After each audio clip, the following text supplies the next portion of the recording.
더불어민주당을 탈당한 이낙연, 새로운 미래란 이름으로 창당을 준비해왔습니다. 김종민, 이원욱, 또 조응천, 원래는 이제 윤영찬도 함께 하려고 했는데 이 세 사람은 미래대연합이라는 당을 만들려고 했습니다. 여기에 이제 정태근 전 한나라당 의원, 박원석 전 정의당 의원, 이들이 또 가세를 해서 미래대연합으로 가려고 했어요. 이낙연은 새로운 미래, 김종민, 이원욱, 조응천, 정태근, 박원석은 미래대연합으로 준비를 했는데, 자, 그런데 말이죠, 새로운 미래와 미래대연합이 합당을 하려고 했습니다. 개혁미래당으로. 왜 개혁미래당이냐? 개혁신당이 있는데, 개혁신당은 이준석 신당인데, 그러니까 이준석 신당하고 합치려고 했었어요. 사실은 이렇게 뭐 신당들이 이렇게 찢어지면은 그 시너지 효과를 낼 수 있겠습니까? 거대 양당의 구태 정치를 우리가 바꿔보겠다, 이 차원이라면 나머지 신당들이 감동적으로 다 합쳐서 가야 되는데, 어제 이낙연 신당이 출범했습니다. 김종민과 이낙연이 손잡았는데, 근데 민주당 탈당 동지 이원욱, 조응천은 이낙연 신당에 참여하지 않기로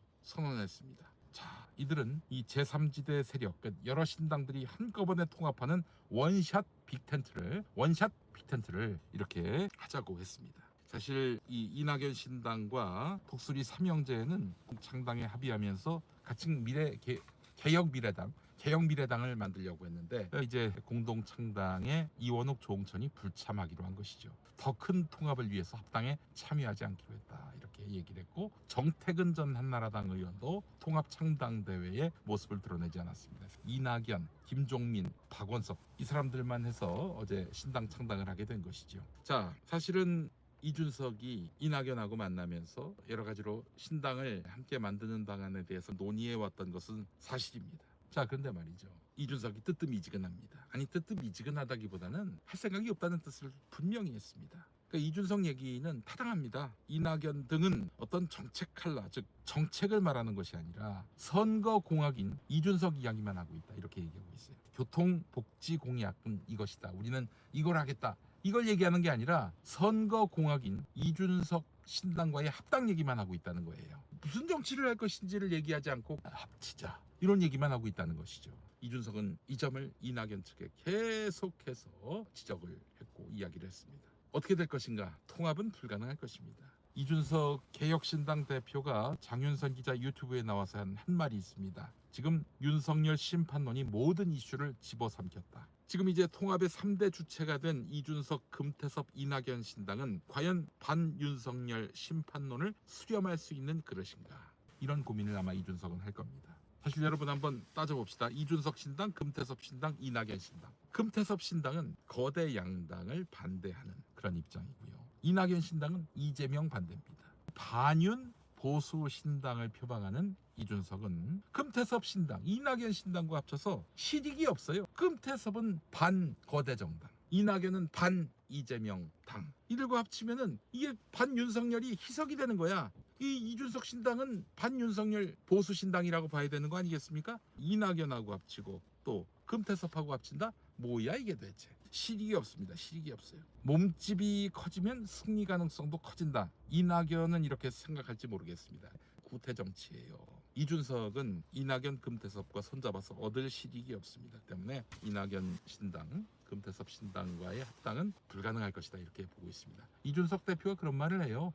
천하람, 순천에 지역구를 뒀잖아요. 사실은 민주당이 인기가 없었을 때, 아니 윤석열 정권 초기에 천하람이 고생 많다, 다음에는 네가 한번 해도 되겠다, 이런 말을 하는 사람들이 있었는데, 요즘에는 순천에서는 어디 명함을 못 내밀고 다닌답니다. 이번엔 무조건 윤석열 심판이지. 이게 말이죠, 호남과 서울이 일치된다는 거예요. 서울도 마찬가지입니다. 수도권에서 몰패를 당할 가능성이 매우 크다라고 이준석 대표는 얘기하고 있습니다. 자, 여러분, 오늘 이제 이재명 대표가 선거제도 무엇을 택할지를 얘기한다고 하지요. 연합 비례정당으로 가겠다는 거 아니겠습니까? 저는 누차 얘기했습니다. 병립형 정당으로 혹은 뭐 연동형으로 어떤 것이든 다 장점이 있고 단점이 있다라고 말씀을 드렸어요. 다만 지금 연동형만 부르짖고 있는 정당들, 우리 솔직하게 한번 생각해보자. 주야장창 부르짖고 있는 정당들, 당신들 저기 민주당에게 맡겨놓은 표가 있냐, 왜 민주당의 양보로 정치를 하려고 하느냐, 본인들이 점수를 얻어가지고 마음을 얻어서 정치를 할 수는 없느냐, 이렇게 얘기를 했잖아요. 이제 일단 이재명 대표가 준연동형 비례대표제로 가되 다만 연합정당으로 가자, 이런 얘기를 한 것이죠.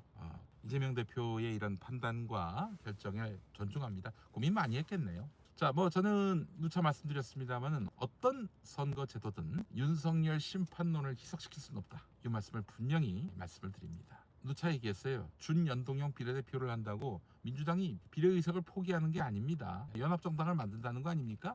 누군가가 갑자기 내가 민주당 위성정당이 되겠다라고 깃발 들고 나가서 창당한다. 창당하기까지 좀 시간이 남아 있습니다.